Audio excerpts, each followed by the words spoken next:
በመጽሐፍ ቅዱስ ውስጥ ቀኝ እጅ ፍጹም ኃይልን፣ ድልንና መለኮታዊ ጥበቃን፣ በረከትን፣ የውርስና የብልጽግና መስመር ለማሳየት ተደጋጋሚ ምሳሌ ሆኖ ቀርቧል። በጎቹን በቀኙ ፍየሎቹንም በግራው ያቆማቸዋል።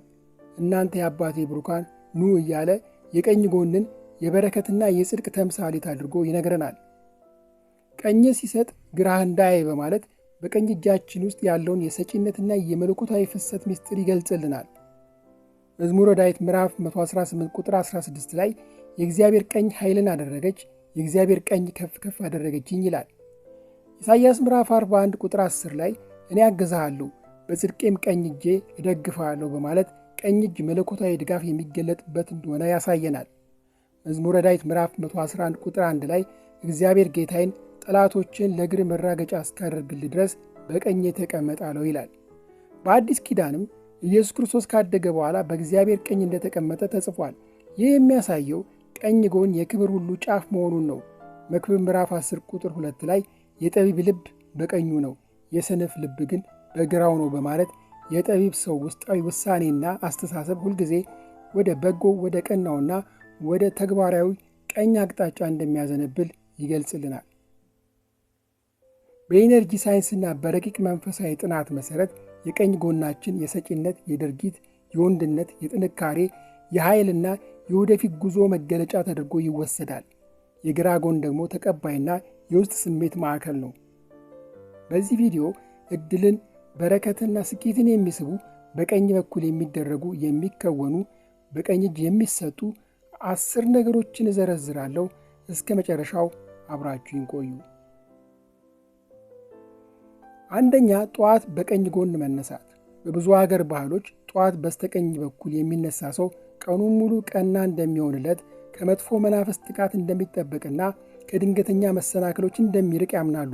በአንጻሩ በግራ በኩል መነሳት ቀኑን ሙሉ የስሜት መረበሽ፣ የጭንቀትና መጥፎ ዕድል እንደሚስብ ይታመንበታል። በኢነርጂ ሳይንስ ወደ ቀኝ ጎን መነሳት በቀኝ በኩል ያለውን የፀሐይ ኃይል፣ የድርጊት፣ የንቃትና የብርሃን ኃይልን ወዲያውኑ እንደሚያነቃቃው ያስተምራል። ይህ ኃይል ሲነቃ ደግሞ የአካላዊ ሰውነታችን የሙቀት መጠንና የምግብ መፈጨት ስርዓት በጥሩ ሁኔታ መስራት ይጀምራል። የቀኝ ጎን እንቅስቃሴ በቀጥታ የግራውን የአንጎል ክፍል ያነቃቃል። የግራ አንጎል ደግሞ ለዕለቱ ዕቅድ፣ ለውሳኔዎችና ለንቃት መሪ በመሆኑ ጠዋት ገና ከመነሳታችን ብሩህና ምክንያታዊ እንድንሆን ያግዘናል። ጠዋት ከእንቅልፍ ስትነቃ ወዲያውኑ ከአልጋ ላይ ድንገት አትነሳ። መጀመሪያ ሰውነትን ወደ ቀኝ ጎንህ አዙረው። ለጥቂት ሰከንዶች ጥልቅ ትንፋሽ ከወሰድክ በኋላ በቀኝ ጎንህ ተነሳ። ከአልጋ ስትወርድ መጀመሪያ መሬቱን የሚነካው የቀኝ እግርህ መሆን አለበት። ቀኑን ሙሉ ንቁ፣ በተግባር የተሞላና አዎንታዊ የኃይል ፍሰት ያለህ እና ጠዋት ላይ የሚፈጠረውን የድብርት፣ የስንፍናና የድካም ስሜት ለማስወገድ ይረዳሃል። ሁለተኛ፣ ቀኑን በቀኝ እግር መጀመር። በረቂቅ ነገሮች ጥናት መሠረት ጠዋት ከቤት ስትወጣ የመጀመሪያውን እርምጃ በቀኝ እግር መጀመር እንዳለብህ ያስተምራሉ።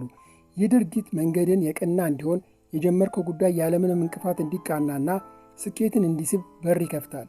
ቀኝ እግር የነቃና ወደፊት የሚገሰግስ የድርጊት ኃይልን ስለሚወክል አዲስ ጅማሬዎች በተቃና ሁኔታ እንዲሳኩልህና ከክፋት፣ ከሴራ፣ ከእንቅፋት ኃይሎች እንድትጠበቅ መንገድ ይከፍታል። ታዲያ ጸልዮ አመስግኖ መውጣት እንደተጠበቀ ሆኖ ነው። ሶስተኛ፣ በአውቶቡስ ወይም በትራንስፖርት ውስጥ የቀኝ መቀመጫን መምረጥ። በጉዞ ወቅት በአውቶቡስ፣ በታክሲ ወይም በባቡር በማንኛውም የህዝብ ትራንስፖርት ውስጥ ገብተህ በቀኝ በኩል ባሉት ወንበሮች ላይ መቀመጥ ትልቅ መንፈሳዊ ትርጉምና ጥበቃ አለው። ጥንታውያን መንፈሳዊ አስተምሮቶች በቀኝ በኩል መቀመጥ ጉዞ ያለምንም እንግልትና አደጋ እንዲጠናቀቅ ያደርጋል ብለው ያስተምራሉ። የቀኝ ጎን የመልካም መናፍስትና የመላእክት መቀመጫ ተደርጎ ስለሚወሰድ በቀኝ በኩል የሚቀመጥ ተጓዥ በጉዞ ላይ ከአደጋና ከስርቆት ይጠበቃል ተብሎ ይታመናል። በአውቶቡስ ውስጥ ወይም በባቡር ውስጥ በቀኝ በኩል ከተቀመጥ በመንገድ ላይ የምታገኛቸው ሰዎች ወይም አጠገብ የሚቀመጡ መንገደኞች በጎ፣ ደግና ጠቃሚ መረጃ የሚለግሱ የመሆን ዕድላቸው ከፍተኛ ነው ተብሎ ይታመናል። አራተኛ፣ ሁልጊዜ ወደ ቀኝ መታጠፍ። በእግርም ሆነ በመኪና እየተጓዝክ አቅጣጫ ጠፍቶብህ የትኛውን መምረጥ እንዳለብህ ግራ ተጋብተህ አቅጣጫ ስትፈልግ መስቀለኛ መንገድ ላይ ከሆነ መጀመሪያ ወደ ቀኝ እንድትታጠፍ ይመከራል። በአንድ የማታውቀው ሰፈር ወይም ከተማ ወይም ጫካ ውስጥ መንገድ የጠፋ ሰው ሁልጊዜ ወደ ቀኝ አቅጣጫ እየታጠፈ ቢሄድ መንገዱ በሰላም ወደ መውጫው ወይም ወደ መልካም እንደሚመራው ይታመናል።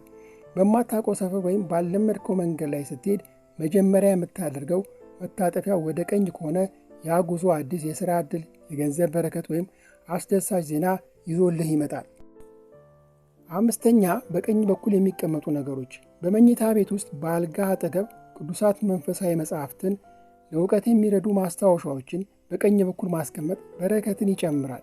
ቀኝ ጎን ከግራ አንጎል አመክንዮና ትውስታ ጋር የተያያዘ ስለሆነ መጽሐፍቱ በቀኝ በኩል መኖራቸው አእምሮ መረጃዎቹን በፍጥነት ለመቅሰም፣ ለመተንተንና በተግባር ላይ ለመዋል ያለውን ተነሳሽነት ያሳድገዋል። የቤተሰብ ፎቶ የምትሰቅል ከሆነም በቀኝ የግድግዳ በኩል መስቀል ይመረጣል። በኢነርጂ ትምህርት መሰረት ወደ ቤት ስትገባ በበሩ ቀኝ በኩል ያለው ክፍል ወይም ቦታ የቤቱን የፋይናንስና የጥበቃ ኃይል ይወክላል። በዚህ ስፍራ ላይ ንጹህ ውሃ፣ ለምለምና ሰፊ ቅጠላ ያላቸው ተክሎች ማስቀመጥ ቦታውን ሁልጊዜም ንጹህ፣ ብሩህና ማራኪ እንዲሆን ማድረግ በረከትን ወደ ቤት ይስባል። ለሥራ የምትገለገልበትን ጠረጴዛ፣ ለሥራ የምትጠቀምባቸው ላፕቶፕ፣ ኤሌክትሮኒክስ ዕቃዎችን፣ ፋይሎችን በቀኝ አቅጣጫ በኩል ማስቀመጥ ትኩረትና ምርታማነትን ይጨምራል ብለው ያስተምራሉ። ስድስተኛ፣ ትኩረት የሚጠይቁና የሂሳብ ሥራዎችን ስትሠራ ወደ ቀኝ አቅጣጫ መመልከት። በኒውሮሜታፊዚክስና በንቃተ ሕሊና ጥናት ወደ ቀኝ አቅጣጫ መመልከት የግራውን የአንጎል ክፍል ያነቃቃል። የግራ አንጎል ደግሞ ለሎጂክ፣ ለሂሳብና ለትንታኔ ተጠያቂ ነው። ስለዚህ ለመወሰን ስታሰላስል፣ የሂሳብ ወይም የጽሑፍ ሥራዎችን ስትሠራ ወደ ቀኝ እያየ አሰላስል። እንዲሁም የወደፊት ምኞትህን በምናብ በምታይበት ጊዜ ማሳካት የምትፈልገውን ግብ ወይም ስኬት በምናብ በቀኝ በኩል አድርገው ሳለው። በረቂቅ መንፈሳዊ ሕግ መሠረት የግራ አቅጣጫ ያለፈውን ጊዜ ሲወክል፣ የቀኝ አቅጣጫ ደግሞ የወደፊቱን ዕድል ይወክላል። የወደፊት ህልምን በቀኝ በኩል መመልከት ሐሳቡ በፍጥነት ወደ ተግባር እንዲቀየር ያደርጋል። የአእምሮን ትኩረትን ብቃት ያሳድጋል።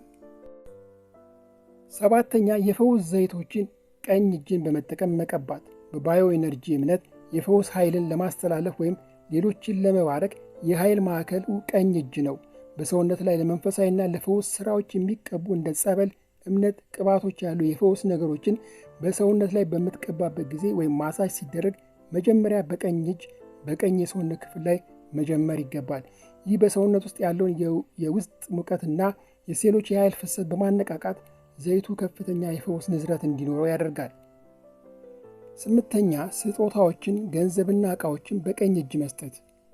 በረቂቅ ሳይንስ ጥናት ቀኝ እጅ የሰጪነት ኃይል ማስተላለፊያ ነው። ማንኛውንም በጎ ነገር፣ ምጽዋት፣ ስጦታ ወይም ክፍያን በቀኝ እጅ መስጠት ብልጽግናና ኃይል በነፃነት እንዲዘዋወር ያደርጋል። ይህ ድርጊት እኔ ሰጪ ነኝ፣ የተትረፈረፈ ሕይወት አለኝ የሚል የንቃተ ሕሊና መልእክት ለዩኒቨርሱ ስለሚያስተላልፍ የገንዘብና የበረከት ፍሰትን ይስባል። ዘጠነኛ፣ በጉዞ ላይ የዕድል ነገሮችን በቀኝ በኩል መፈለግ። አዲስ ሥራ፣ አዲስ ሕይወት ለመጀመር ወደ አንድ ቦታ በመኪና ወይም በእግር ስትጓዝ በጉዞ ላይ በቀኝ በኩል እርግብ፣ ንስር፣ ጭልፊት፣ ቢራቢሮ ሲበሩ ካየህ፣ የሚጋቡ ሙሽሮች ካየህ፣ የሚጫወቱ የሚስቁ ሕፃናት ካየህ፣ የፈኩ አበቦች ካየህ፣ ውሃ የተሸከመ ሰው በቀኝ በኩል ካየህ፣ ቤተ ክርስቲያን ወይም መስጊድ በቀኝህ ካየህ፣ ያ የምትጀምረው አዲስ ሥራ ወይም የጉዞ ዓላማ ስኬታማ እንደሚሆን የሚያሳይ ትልቅ የበረከት ምልክትና ጉዞ የተቃናና የተባረከ መሆኑን ያሳያል። በቀኝ በኩል የሚታዩ የተፈጥሮ ምልክቶች በሙሉ የመንገዱን ስኬታማነትና የኃይል ጥበቃ መኖሩን ማረጋገጫነት ይወሰዳሉ። አስረኛ፣ በቀኝ ኪስ የሚያዙ ነገሮች። ቁልፍ በኤሶተሪክ ሳይንስ የአዲስ በር መክፈቻ፣ የባለቤትነትና የጥበቃ ምልክት ነው።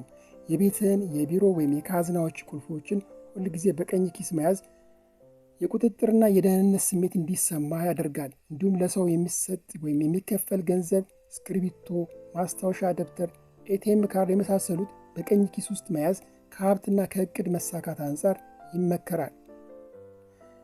እንግዲህ በቀኝ ጎን ምስጢር ይህንን ይመስላል። ሐሳባችሁን በኮመንት አካፍሉኝ። ሰላሙ